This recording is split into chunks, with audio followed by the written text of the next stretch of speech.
lot of new people who want to know what this is and why it's happening. Can you give us an introduction? Yeah, again, the term geoengineering, aka chemtrails, the layman's term for what we see happening in the skies, but this is weather modification on a global scale. In fact, these programs are so large and so all-encompassing that all other weather modification programs that go on a smaller regional basis are they're negated by the scope and scale of the global geoengineering programs. And these programs involve a number of aspects. You have the saturation of the atmosphere with various chemical and metal particulates. And there appear to be various purposes and objectives with this saturation. In conjunction with the saturation, which ionizes the atmosphere, it makes the atmosphere more conductive, we have the HAARP facilities, High Frequency Active Auroral Research Program. These are ionosphere heaters. Many have heard of the HAARP facilities.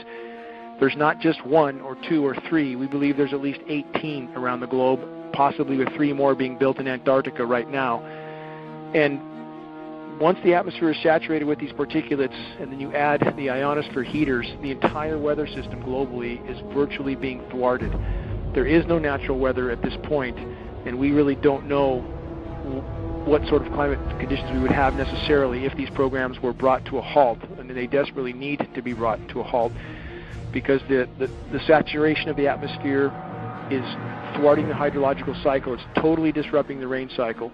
Again, we have the artificially nucleated snowstorms, which I just mentioned. You can't go from 100 degrees to snow in one day without a whole lot of help. This includes jet stream manipulation with the HAARP facilities, and we are not guessing at this. We have monitoring sources for this signal, and we can see where the signal is most intense, and that's what steers the jet stream. So then you add artificial ice nucleation, which is a chemical nucleation process. They can turn what should have been rain into snow and drop the temperatures of these storm systems by this artificial chemical nucleation. This isn't sci-fi, this is hard science fact.